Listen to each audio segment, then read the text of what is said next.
అరుణాచలానికి వెళ్ళే ప్రతి ఒక్కరు ఈ వీడియో చూడాలండి. అండ్ రాత్రి పూట ఎవరైతే గిరి ప్రదక్షిణ చేద్దామనుకుంటున్నారో వాళ్ళు తప్పకుండా చూడాలి. వాళ్ళకి ఈ వీడియో షేర్ చేయండి.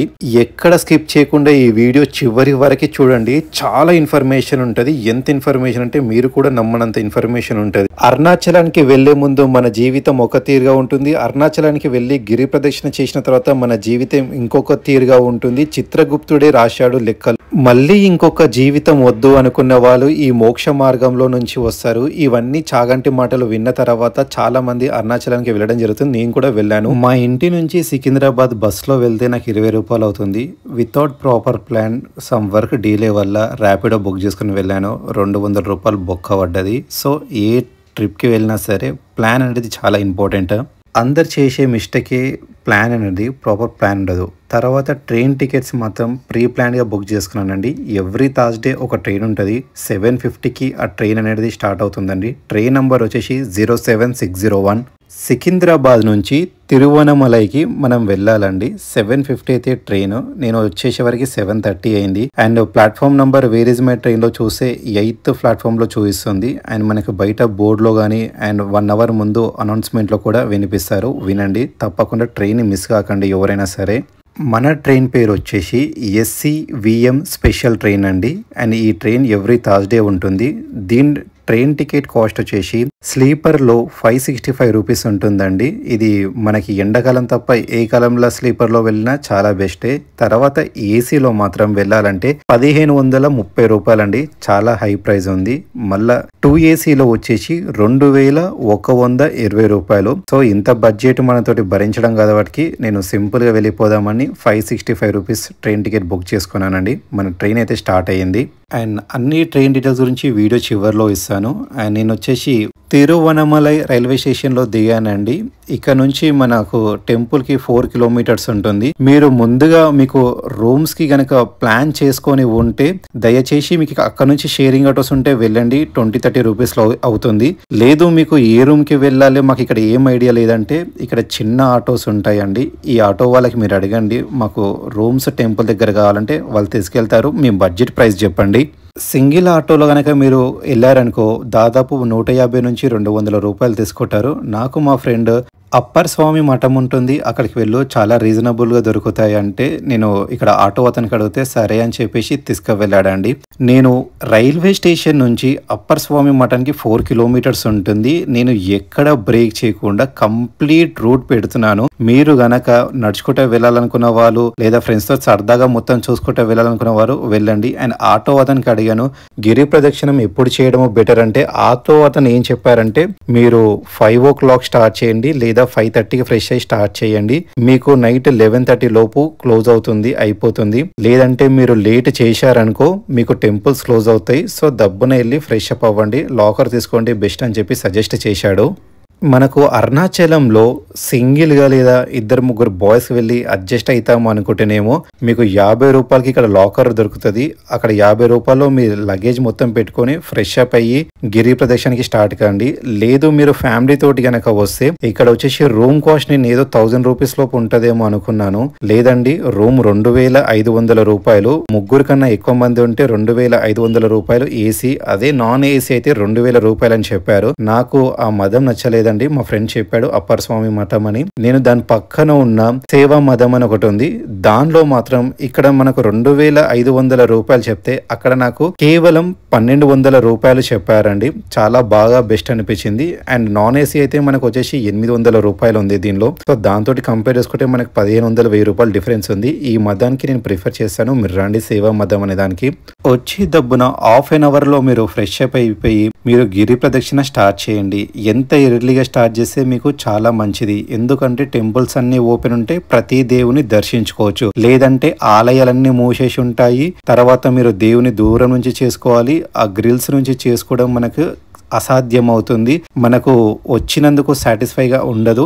నాకు అలానే అన్సాటిస్ఫైగా ఫీల్ అయ్యాను. సో మీకు నైట్ టైం మనకు ఎలా గిరి ప్రదక్షిణ చాలా మంది చెప్పిండకపోవచ్చు, నైట్ టైం గిరి ప్రదక్షిణ చేస్తే ఎలా ఉంటుందో నేను మీకు చెప్తాను, చూపిస్తాను. చూడండి, మనం నైట్ గిరి ప్రదక్షిణ చేయడం బెస్టా వేస్టా మీరే లాస్ట్ కి కామెంట్ లో ఒక చిన్న కామెంట్ లో చెప్పండి, సరిపోతుంది. ఇక్కడ మీరు ఇంతకుముందు కొంతమంది చూశారు కదా, వాళ్ళు మాకు ఒక హోటల్ సజెస్ట్ చేశారండి, కన్నా హోటల్, టెంపుల్ ఆపోజిట్ గల్లీలో, అంటే ఆపోజిట్ మీకు ఒకటి కన్నా హోటల్ అని పెద్ద కనిపిస్తుంది. ఇక్కడ రైట్ సైడ్ గల్లీలోకి వెళ్తే మనకి మంచి ఫుడ్ దొరుకుతుంది. మంచి క్వాలిటీ ఫుడ్ కావాలి, హెల్త్ బాగుండాలంటే ఈ hotel one of the best hotel అండి. ఫుడ్ నాకు నచ్చింది. పొద్దున టిఫిన్స్ పెడతారు, మధ్యాహ్నం లైక్ ఫ్రైడ్ రైస్ కానీ, గోబీ రైస్, లైక్ ఇట్లా ఫ్రైడ్ రైస్ లాంటి డిఫరెన్స్ లో నూడిల్స్ కానీ ఇలాంటివి దొరుకుతాయి. నైట్ పూట మనకు మీల్స్ కానీ, పెరుగన్నం కానీ, బిర్యానీస్ కానీ మీరు నైట్ పూట ఆర్డర్ చేసుకొని తినండి. నేను నిజంగా చెప్తున్నాను, ఎవరైనా అరుణాచలానికి వస్తే ఇక్కడ మీరు ఫుడ్ ట్రై చేయండి, చాలా బాగుంటుంది. ప్రతి దేవాలయానికి ఆర్ ప్రతి ట్రిప్కి వెళ్ళినప్పుడు కొంతమంది కలుస్తారు,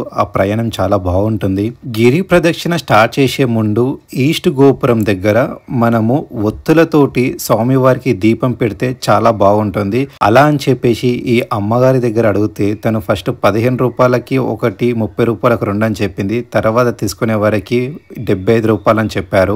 ఇంకా చేసేది ఏమీ లేక 50 రూపాయలు లేక బేరం కుదిరించుకొని ఇక్కడ స్వామివారి దగ్గరికి వచ్చేసి, ఇక్కడ స్వామివారికి మీరు స్వామివారికి చేయాల్సింది ఏంటి అంటే ఒత్తుల దీపం తీసుకోవాలి, ఒక ఆర్తి కర్పూరం కొబ్బరికాయ ఇస్తారు. మీకు ముందు మంట మండుతుంది కదా, అక్కడ ఫస్ట్ ఒత్తులు పెట్టండి, లేదా కొంతమంది కింద కూడా పెడతారు. ఒత్తులు పెట్టి దానిపైన హారతి కర్పూరం పెట్టి మీరు గనక ముట్టించి స్వామివారికి చూపించండి. తర్వాత మీ దగ్గరున్న కొబ్బరికాయ తోటి బలంగా సంకల్పం ఒకటి అనుకొని ఆ సంకల్పం తోటి కొబ్బరికాయ కొట్టి తర్వాత గిరి ప్రదక్షిణ చెయ్యండి. అందరూ గిరి ప్రదక్షిణ అంటే ఏమనుకుంటారు, ఒక పెద్ద కొండ ఉంటుంది, ఆ పర్వతం శివుడు పార్వతి, దాని చుట్టూ మనము తిరగాలి. గిరి ప్రదక్షిణ చేసేటప్పుడు 8 లింగాలు వస్తాయి. ఇంద్రలింగం, అగ్నిలింగం, యమలింగం, నైరుతిలింగం, వరుణలింగం, వాయులింగం, కుబేరలింగం, ఈశానాలింగం. ఈ లింగాలు తిరిగితే దర్శించుకుంటే మన జీవితం ధన్యమైపోతుంది అనుకుంటారు, అది కాదండి. అండ్ ఇక్కడ బొట్టు పెట్టే వాళ్ళు కూడా ఉంటారు, 20 రూపాయలు 10 రూపాయలు తీసుకుంటారు. మీకు పెట్టుకోవాలనిపిస్తే తప్పకుండా పెట్టుకొని చూడడానికి బాగుంటారు. 8 లింగాలతో పాటు 8 నందులు ఉంటారు.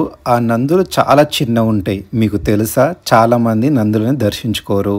మనం అవన్నీ కవర్ చేద్దాం. ఫస్ట్ మనం వచ్చింది ఇంద్రలింగం అండి. ఈ లింగం దేవేంద్రుడు ప్రతిష్టాపించారు. ఎవరికైతే జాబులు కష్టం కానీ ఆయుష్ ఉండదో వాళ్ళకి ఇక్కడ వచ్చి కోరుకుంటే మంచి ఉద్యోగంతో పాటు మంచి ఆరోగ్యం వస్తుందని చెప్పేసి భక్తుల నమ్మకం అండి. ఇక్కడ ఇంద్రుడు ప్రతిష్టాపించారు ఈ లింగాన్ని, అందరూ దర్శించుకోండి. ఇక్కడ మీరు ఏ దేవాలయానికి వెళ్ళినా ఫోన్స్ అలౌడ్ ఉంటాయి, కాకపోతే ఫొటోస్ కానీ వీడియోస్ కానీ తీయనివ్వరు. మీరు కనుక ఒకవేళ తీసే తిడతారు, బాగా ఘోరంగా తిడతారు, జాగ్రత్తగా. ఇంద్రలింగం ఆపోజిటే మనకు సిద్ధి వినాయక స్వామి వారి దేవాలయం కనిపిస్తుంది, దర్శించుకోండి. అలాగనే కొంచెం మనం ముందుకు వెళ్ళిన తర్వాత సుబ్రహ్మణ్యం స్వామి వారి దేవాలయం కనిపిస్తుంది, అక్కడ కూడా మీరు దర్శించుకోవాల్సి ఉంటుంది. ఆలయం చాలా బాగుంటుందండి. తప్పకుండా ఇక్కడికి దేవాలయానికి వస్తే ఏ దేవాలయం వదలకుండా ప్రతి ఒక్క దేవాలయాన్ని దర్శించుకోండి. ఇది నైట్ కావడంతో విజువల్స్ మీకు చక్కగా చూపించలేకపోతున్నాను, కానీ దాదాపు మనకి అడుగున ఒక్కొక్క ఆలయం వస్తూనే ఉంటుందండి ఇక్కడ. సో మనము నైట్ పూట దర్శనం చేసుకోవడం కన్నా మార్నింగ్ పూట దర్శనం చేసుకుంటే చాలా బెనిఫిట్ అండి. టెంపుల్స్ ఓపెన్ ఉంటాయి, గుడిలో దేవుడు క్లియర్గా కనిపిస్తారు. మనం ఇక్కడ అరుణాచలంలో గిరి ప్రదక్షిణ చిన్న పిల్లల నుంచి పెద్ద పిల్లల వరకు చేయొచ్చు. ఎందుకంటే ఇక్కడ మనము అలసిపోయినా సరే కొబ్బరి బొండలు అవి ఇవి అన్నీ ఉంటాయి అండి, ఒకటి అని కాకుండా తినడానికి కూడా ఉంటాయి. ఇక్కడ వచ్చిన భక్తులు మాత్రం 70 నుంచి 80% గిరి ప్రదక్షిణ గిరిని వదిలేసి తిండి మీద కాన్సన్ట్రేషన్ చేస్తారు, ఆకలి అవుతుందని. అది తగ్గించుకోండి. తప్పనిసరి అయితే ఆహారాన్ని తీసుకోండి, తప్పేమీ లేదు. దేవుడు మన ఉపవాసం ఉంటే ఏమి సంతోషించడు. మనకు కనిపిస్తుంది అగ్నిలింగం దారి అండి.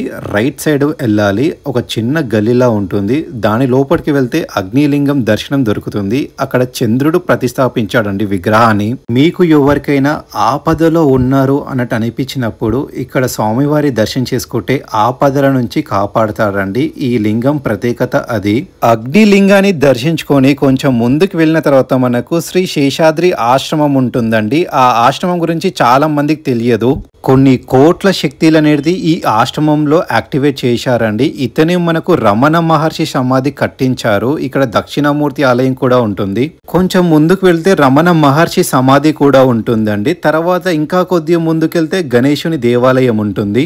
ఇంకా కొంచెం ముందుకు వస్తే మనకి అమ్మవారి దేవాలయం కనిపిస్తుంది. ఇది చాలా పవర్ఫుల్ దేవాలయం, కాళికాదేవి దేవాలయం అండి. ఇక్కడ ఒక చిన్న పాపను చూస్తే చాలా ముచ్చటేసింది. వాళ్ళ తండ్రికి దిష్టి తీసి ఒక కాలుతోటి నిమ్మకాయని తొక్కి మరోసారి దిష్టి తీసి త్రిశూలానికి వచ్చాదండి. మీకు గనక నిమ్మకాయలతోటి ఏదైనా మీకు గాలి కానీ చెడు కానీ ధూళి కానీ ఏవి ఉన్నా సరే సోకినా సరే ఇక్కడ నిమ్మకాయలు అమ్ముతారు. 2 నిమ్మకాయలు తీసుకోండి, వాళ్ళకి అడగండి దిష్టి ఎలా తీసుకోవాలో అని చెప్పేసి. లేదా మీ ఇంటి పెద్దవాళ్ళకి అడిగి ఇక్కడ నిమ్మకాయలతోటి దిష్టి తీసుకోండి. దిష్టి తీసుకొని అమ్మవారికి చెప్పుకోండి, మొక్కండి మనస్ఫూర్తిగా. చాలా మంది దిష్టి తీసుకునే ప్రాసెస్ లో పెద్ద మిస్టేక్స్ చేశారు. ఏంటి అంటే మనం దిష్టి తీసుకొని నిమ్మకాయని తొక్కి ముందుకెళ్ళిపోయి మళ్ళా దిష్టి తీసుకొని ముందుకు వెళ్ళి నిమ్మకాయ త్రిశూలానికి వస్తాం కదా, అక్కడ కొన్ని వందల మంది తీసుకున్న దిష్టి నిమ్మకాయలు తొక్కుతాము. తీసుకుని లాభం ఏంటి?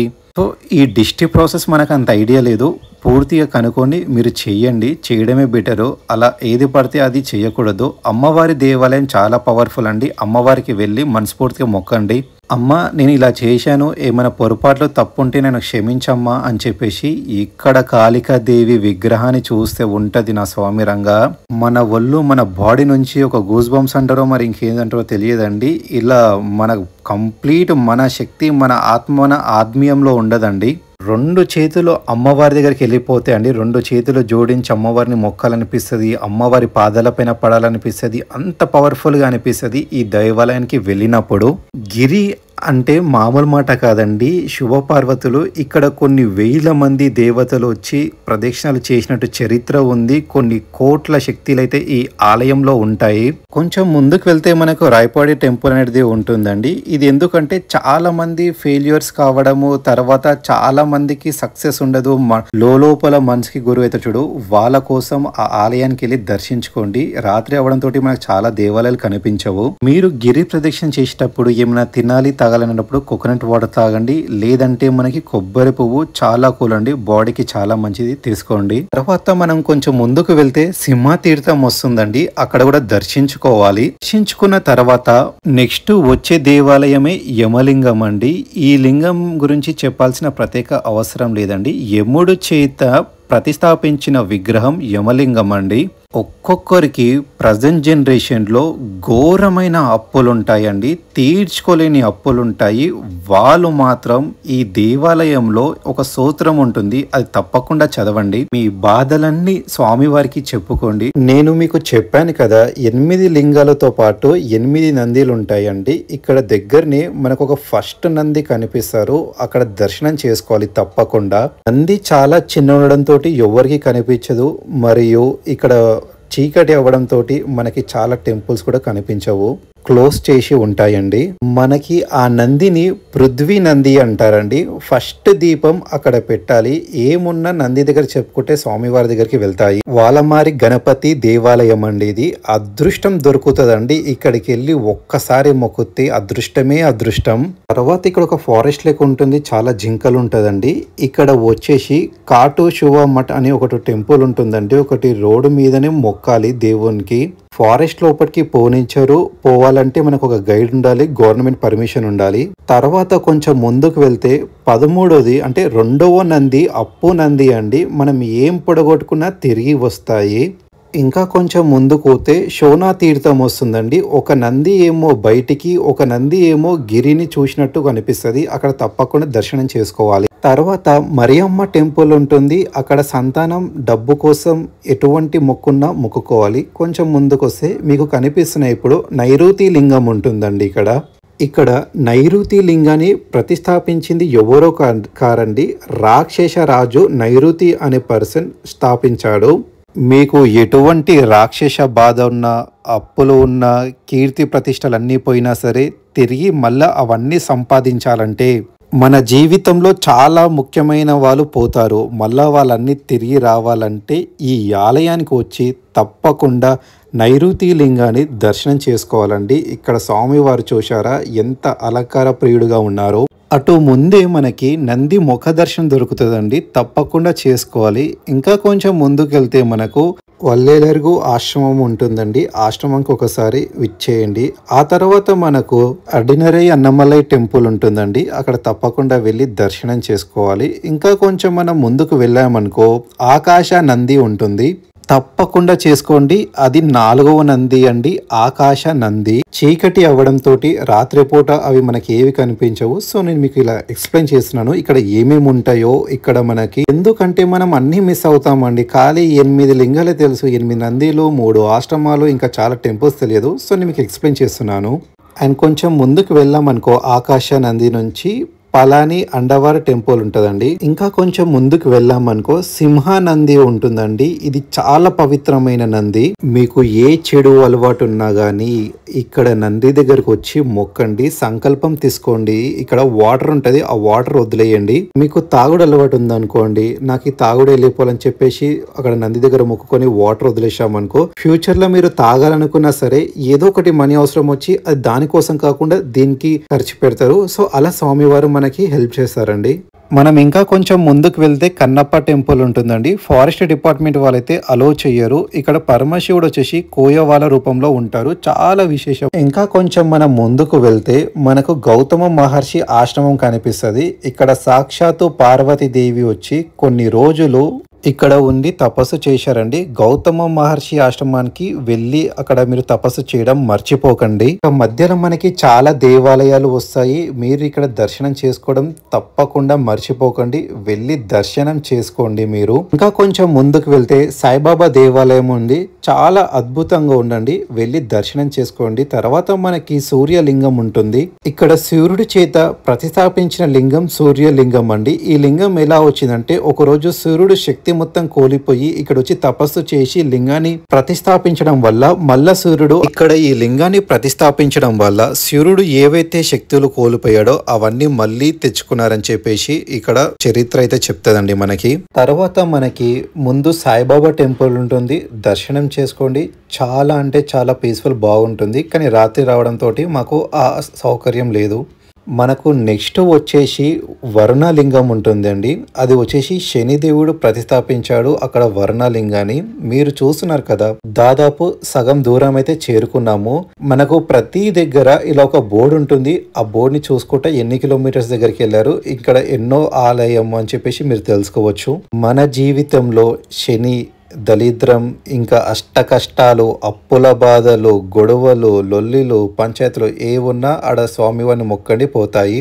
అక్కడ ఆలయం నుంచి కొంచెం ముందుకు వస్తే మనకు వారాహి అమ్మవారి దేవాలయం కనిపిస్తుంది. చాలా పవర్ఫుల్ టెంపుల్ అండి. మీరు మాత్రం ఇక్కడ దర్శనం చేసుకొని మర్చిపోకండి. అమ్మవారిని దర్శించుకుంటే ఎటువంటి కష్టమైనా పోతుందండి. తల్లి ఒడిలో ఉన్నట్టు అనిపిస్తుంది. కొంచెం ముందుకు వెళ్ళి మనకి రైట్ సైడ్ చూసుకుంటే శ్రీ అర్ధనారీశ్వర స్వామివారి దేవాలయం ఉంటుంది. సగభాగం పార్వతి, సగభాగం శివుడు తోటి చాలా అద్భుతంగా ఉంటుంది. కొంచెం ముందుకు వెళ్ళి మనకి లెఫ్ట్ సైడ్ అయితే కాళికాదేవి టెంపుల్ ఉంటుంది. మస్తు ఉందండి. రాత్రి 12 అయినా ఓపెన్ అయి ఉంది. నేను చూసే ప్రతి ఒక్కరికి చెప్తున్నాను, చాగంటి గారు చెప్పారని చెప్పేసి చాలా మంది అరుణాచలంకి రావడం జరుగుతుంది. కాకపోతే మీరు గనక ఒక్కటి ఆలోచించండి, అరుణాచలానికి రావడం చాలా గొప్పనే అండి.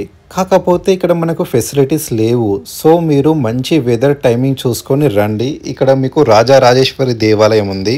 అమ్మవారిని గనక చూస్తే మన మతి పోతుందండి, చాలా బాగుంటుంది. ఇక్కడ చాలా అన్నదానం కూడా చేశారు, ఒక్కొక్కరు ప్లేట్లు లాగించున్నారు. అంటే నాది తెలంగాణ వాటికి ఇలా మాట్లాడుతున్నాను తప్పండి. కాకపోతే ప్రసాదం మనకు కడుపు నిండా పెట్టారు. దీని పక్కనే మనకు వినాయక స్వామి వారి ఆలయం ఉంటుంది, రాత్రి రావడంతో క్లోజ్ ఉంది. ఇలా మీకు రాత్రి గిరి దర్శనం చేసుకోవడం వల్ల నేను చెప్తున్నాను కదండి, ఏ దేవాలయం చూసినా క్లోజ్ ఉంది అని చెప్పడం తప్ప ఇంకొక ఆప్షన్ లేదు. ఎందుకంటే మనం కూడా కంఫర్ట్ చూసుకుంటాం కదా, చల్ల ఉన్నప్పుడు పోవాలని. మన కంఫర్ట్స్ కోసం చూసుకుంటే మనం వచ్చిన పర్పస్ ని మనము రీచ్ కాలేమండి. నెక్స్ట్ మనం దర్శనం చేసుకోబోయేది వాయులింగం. మీకు నమ్మని ఒక నిజం చెప్తాను, మనకు దాదాపు గిరి ప్రదక్షిణ చేసినప్పుడు 200 దేవాలయాలు కనిపిస్తాయి. కానీ మనము నైట్ పూట గిరి ప్రదక్షిణ చేసుకోవడం వల్ల ఏమవుతుందంటే కనీసం 10-15 కూడా చేసుకోము. మీరు చూసింది ఇప్పుడు వాయులింగం అండి. ఈ దేవాలయం ప్రత్యేకత ఏంటి అంటే బయట ఎంత ఎండగా ఉన్నా సరే, బగబగ మండే ఎండున్నా సరే లోపలికి ఒక్కసారి ఈ దేవాలయం లోపలికి వెళ్ళండి. చాలా చల్లగా ఉంటుంది ఏసీలో ఉన్న. తర్వాత మనం కొంచెం ముందుకు వెళ్తే 6వ నంది అయిన వాయు నంది కనిపిస్తుంది, అక్కడ దర్శనం చేసుకోండి. ఇంకా కొంచెం మనం ముందుకు వెళ్తే భగవాన్ బ్రిడ్జ్ ఉంటుంది, అక్కడ కొంచెం సేపు కూర్చోవాలి. కొంచెం ముందు మనకు చంద్రలింగం కనిపిస్తుందండి. చంద్రుడు ప్రతిష్టాపించిన లింగమే చంద్రలింగం అండి. ఇది మన మనసు ఎంతో బాధ ఉంటది, ఎవరో ఏవో మాటలని మనము లోపల కుంగిపోయి ఉన్న వాళ్ళకి ఈ ఆలయానికి రండి, అలాంటి నుంచి మనోధైర్యాన్ని ప్రసాదిస్తాడు స్వామివారు. ఇక్కడ మనకు అగస్త్య ఆశ్రమం కనిపిస్తుంది. ఇక్కడ నుంచి కొండని చూసి నమస్కరించాలి. నమస్కరించిన తర్వాత ఇక్కడ ఎవరికైతే సంతానం గాని వివాహం గాని కలగదో వాళ్ళకి స్వామివారు ప్రసాదిస్తారండి. నువ్వు అరుణాచలానికి వెళ్ళినట్టు రుజువు ఏంది అంటే ఇక్కడ కొంచెం ముందుకు వెళ్తే 7వది అధికార నంది కనిపిస్తుంది. ఇది అటెండెన్స్ లెక్క. ఇక్కడ గనక స్వామివారి షోలో చెప్తే డైరెక్ట్ స్వామి దగ్గరికి వెళ్తుంది. నెక్స్ట్ మీరు చూస్తుంది అందరు ఇక్కడ బయట నుంచి మొక్కుతున్నారు, గోడ బయట నుంచి. ఇది ఏందో కాదండి, కుబేరలింగం. ఇక్కడ సాక్షాత్తు లక్ష్మీదేవత వచ్చి పరమశివుని అర్థించిందండి. ఇక్కడ ఆలయానికి ఎవరైతే వచ్చి అప్పుల బాధలో చాలా అప్పులో కూరిగిపోతారో వాళ్ళు ఇక్కడ మొక్కితే అంత మంచి జరుగుతుంది. కుబేరలింగానికి వచ్చి దర్శనం చేసుకోవడం మర్చిపోకండి. చాలా మంచి విశిష్టమైన దేవాలయం అండి. ఇక్కడ ఒక దేవాలయంలో శివుడు పద్మాసనంతో ఉంటారు. అంటే పరమశివుడు పంచముఖాలతోటి దర్శనం భాగ్యం కలిగిస్తారని అందరికి. ఇడుకు పిల్లయారంటే మోక్ష మార్గం దారి అండి. ఇక్కడ కొన్ని వేల మంది అయితే నిలబడ్డారు. నాకైతే చాలా షాకింగ్ అనిపించింది, ఇంతమంది నిలబడ్డారు. కొంతమంది చాలా లావు ఉన్నా సరే ట్రై చేస్తున్నారండి. మనతోటి అయ్యింది మనం చెయ్యాలి కానీ కాంది చేయొద్దు. ఎందుకంటే ఈ మోక్ష మార్గం చాలా సన్నగా ఉంటది, దీనిలో నుంచి రావడం చాలా కష్టం అండి. మరో జన్మ వద్దు, ఈ జన్మనే మనకు చాలు, మోక్షాన్ని ప్రసాదించు అని కోరుకున్న వాళ్ళు ఈ మోక్ష మార్గం నుంచి రావాల్సిగా కోరుతున్నాను. కానీ అందరికీ నేను ఒక చిన్న రిక్వెస్ట్ అపీల్ చేస్తున్నాను. ఎవరైతే అరుణాచలానికి వస్తారో శివుని మీద భక్తి ఉంటుందో వాళ్ళు మాత్రం మార్నింగ్ పూట గిరి ప్రదక్షిణ చేయండి. దేవాలయాల్లో ఓపెన్ ఉన్నప్పుడు చేసే మీరు ప్రతి దేవుని అనుభూతి కలుగుతారు కదా, ఆ ఫీలే వేరే ఉంటుందండి. ఏదో టైంపాస్ కోసం వచ్చేవాళ్ళు, సరదాగా అట్లా గడిపిపోదాం అనుకునే వాళ్ళు నైట్ పూట రండి, కానీ దేవాలయాన్ని సరదాలుగా చేయకండి. దయచేసి ప్రతి ఒక్కరికి కోరుతున్నాను. కొన్ని వేల మంది భక్తులతోటి ఇక్కడ వచ్చారండి, చాలా భక్తితోటి అయితే వస్తారు. ప్రతి ఒక్కరికి ఆ దేవుడు అనుగ్రహం కలగాలని చెప్పేసి కోరుతున్నాను. నేను మీకు ఒక చిన్న రిక్వెస్ట్, ఎందుకు నేను మార్నింగ్ పూట చెయ్యాలి అని చెప్తున్నానంటే, మీరు దాదాపు 150 నుంచి 250 దేవాలయాలు ఉంటాయి. మీరు ఏ దేవుని దగ్గరికి వెళ్ళి కోరుకున్నా, ఒక్క దేవుడు కాకపోయినా ఒక్క దేవుడైనా మీ మాట విని మిమ్మల్ని కరుణిస్తారండి. ఒక్కసారైనా నేను చెప్తున్నాను, దయచేసి మార్నింగ్ పూట గిరి ప్రదక్షిణ చెయ్యండి. మనం ఇక్కడ కొంచెం ముందుకు వెళ్తే ఇస్కాయ్ జీవ సమాధి ఉంటుందండి. అందరం మనము ఒక్కసారి గిరి ప్రదక్షిణ చేయడానికి అలసిపోతాము, కొంతమంది 108 సారి కూడా చేసి ఉంటారు. కానీ నేను ఒకటి చెప్తున్నాను, మీరు వినండి. ఇతను 1000 సార్లు గిరి ప్రదక్షిణ అంగ ప్రదక్షిణ చేశారండి. అంటే అంగ ప్రదక్షిణ 1000 సారి చేయడం అంటే మామూలు మాట కాదండి. అతనికి ఒక పెద్ద ఆశ్రమం కట్టారు, అక్కడికి వెళ్ళి దర్శనం చేసుకోండి. మొత్తానికి మోక్ష మార్గం పైన అయితే దర్శనం అయిపోయిందండి. తర్వాత మనం ముందుకు వెళ్తే ఓసి లింగం ఉంటుందండి. అది సూది ఆకారంలో ఉంటుంది. అక్కడ అమ్మవారు ఒంటి కాల పైన పరమశివునికి తపస్సు చేసింది. చూశారు కదండి, కొన్ని వేల మంది దేవతలు వచ్చి ఇక్కడ తపస్సులో ధ్యానం చేసిన దేవాలయం అండి ఇది. గిరి ప్రదక్షిణ అంటే కొన్ని వేల శక్తులు, కొన్ని వేల దేవతలు వచ్చి తిరిగిన ఆలయం అండి ఇది. మనకు చివరి లింగం వచ్చేసి ఈశాన లింగం అండి. ఏ సమస్య ఉన్నా, ఏ జాబ్ ప్రాబ్లం ఉన్నా, బిజినెస్ ప్రాబ్లం ఉన్నా, జాబులు రాకపోవడం, పొజిషన్స్ రాకపోవడం, బిజినెస్లో ఎదుగుదల లేదనుకున్న వాళ్ళు ఇక్కడ తప్పకుండా దీపం పెట్టి మొక్కండి, స్వామివారు నెరవేరుస్తారు. ఇక్కడ దర్శించుకున్న తర్వాత మనకి లాస్ట్ 8వ నంది అయిన యజమాన నంది కనిపిస్తారండి. అక్కడ తప్పకుండా వెళ్ళి దర్శించుకోండి. ఇక్కడ 8 నందిలు చాలా చిన్నగా ఉంటాయండి, ఎవరికి తెలియదు. 8 లింగాలతో పాటు 8 నందిలను కూడా దర్శనం చేసుకోవాలి మనము. ఇక్కడ అన్నయ్యమ్మ సమాధి ఉంటుందండి. ఇక్కడ ఆమె ప్రత్యేకత ఏంటి అంటే, ఇక్కడ దేవాలయాలు కట్టడానికి కోసము చందాలు అడిగేవారు. ఎవరైనా సరే ఉండి కూడా లేవు అంటారు చూడు, వాళ్ళ దగ్గర నీ గల్లెలో 10 కాసులున్నాయి అవి తీసుకురాపో అని అనేదండి. ఈశాన లింగం నుంచి అంటే ఇక్కడ ఈ ఆలయం నుంచి కొంచెం ముందుకు వెళ్తే మనకు అది కనిపిస్తుంది. తర్వాత షణ్ముఖ ఆలయం ఉంటుంది. అంటే కుమారస్వామి 6 ముఖాలతో ఉంటారు. అక్కడ మీకు అద్దం ఉంటుందండి ఆలయంలో. అద్దంలో కనుక చూస్తే మనకి ముందు 5 వెనుకల 1 అంటే కంప్లీట్గా 6 ముఖాలైతే కనిపిస్తాయి. తర్వాత మనకు దుర్గాదేవి ఆలయం ఉంటుంది. ప్రతి ఒక్కరికి తెలిసిందే అండి, మహిషాసురమర్దిని సంహరించిన చోటు అండి. అక్కడ అమ్మవారు ఖడ్గంతో గట్టిగా కొడితే అక్కడ ఒక శివుని లింగం కనిపిస్తుంది. అంటే అక్కడ చేతులు కడుక్కున్నారు అమ్మవారు సంహరించిన తర్వాత. అక్కడ మనకి దుర్గాదేవి ఆలయం కనిపిస్తుంది. తర్వాత మన దర్శనం మొత్తం అయిపోయిన తర్వాత మళ్ళీ మనం ఎటు నుంచి అయితే పోయినామో అటు ఈస్ట్ గోపురానికి వచ్చేసి ఒక మొక్కి తర్వాత మనము రూమ్కి వెళ్ళాల్సి ఉంటుంది. అరుణాచలంలో మీరు చూడాల్సిన ప్రతి ఒక్క దేవాలయం గురించి చెప్పాను. ఏమైనా తప్పులు ఉంటే క్షమించండి. హర హర మహాదేవ శంభో శంకర.